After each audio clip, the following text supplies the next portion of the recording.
I was desperate.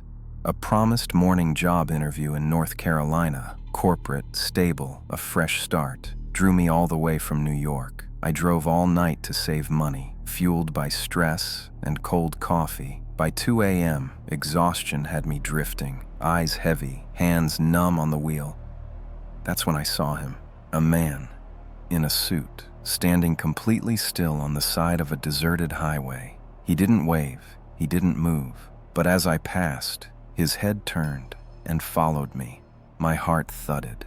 10 minutes later, another figure, same dark suit, same lifeless posture. I slowed down, almost pulled over to help. Then I checked the mirror. Gone. No footsteps, no movement, just empty asphalt behind me. I floored it. A few miles later, I stopped for gas, hoping caffeine would cut through the fog. As I sipped my coffee, I noticed him again, under a lone street lamp. Same slim build, same vacant stare, facing my car, directly. I didn't finish the coffee. I drove, but I knew I couldn't make it. Too tired and too wired. I pulled into a dark, empty parking lot, angled the seat back and tried to sleep.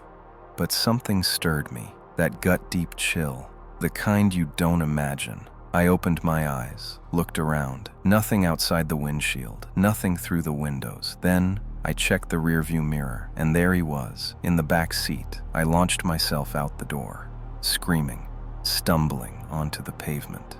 But when I looked again, the seat was empty, just shadows and the dull hum of my engine. At sunrise, I checked into the motel, barely holding myself together. I had 1 hour to prepare. My first interview was at 11, and when the door opened, I froze. Same man, same face, same cold smile. The hallucination, or whatever it was, stood there, offering a handshake. I barely remember the interview. I couldn't focus, couldn't breathe.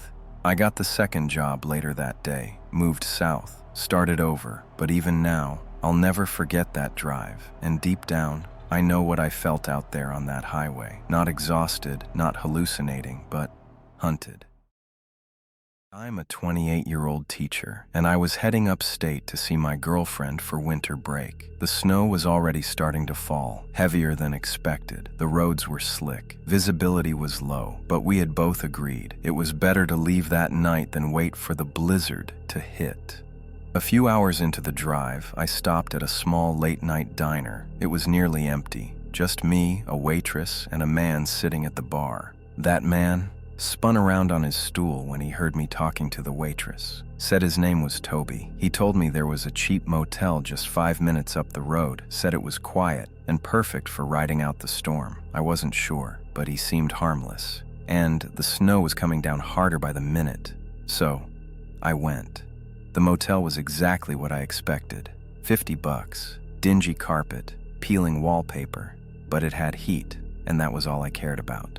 I tried to FaceTime my girlfriend, but the Wi-Fi barely worked, so I messaged her instead, told her I made it. That's when I heard something, a soft thump from the bathroom. The door was shut. I didn't remember closing it. Then it hit me. I never locked the front door when I left to get the Wi-Fi password. Panic surged through me. I grabbed the key, slipped my shoes back on, and stepped into the hallway.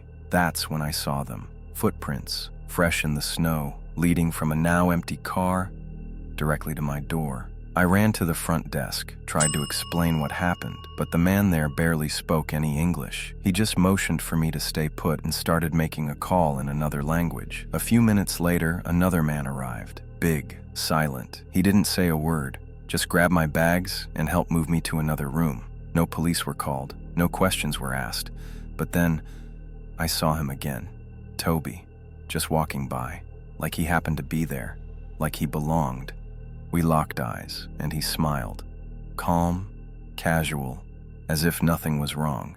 He got into his car and drove away into the snow. I barely slept that night. I left at dawn without saying a word. Didn't even look back. Later, I called the diner, warned them, told them what happened, just in case. I used to trust strangers, but now I don't even trust my own reflection.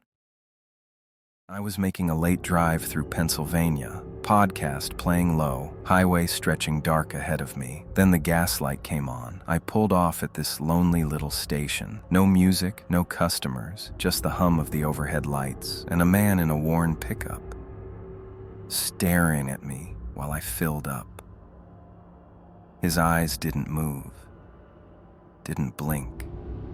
I paid for my gas and drove off, but less than a mile down the road, I passed his truck again, parked in the grass, engine off. A few minutes later, I got a ding on my phone. Low tire pressure, flat. I hadn't hit anything. No potholes, no debris.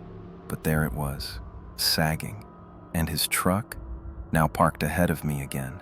I called 911, but before I could even speak, I heard an engine coming from the woods. No headlights. Just the sound of metal echoing through the trees. I grabbed a flashlight, and there it was. The truck, engine running, lights turned on. I ducked behind a tree, shaking.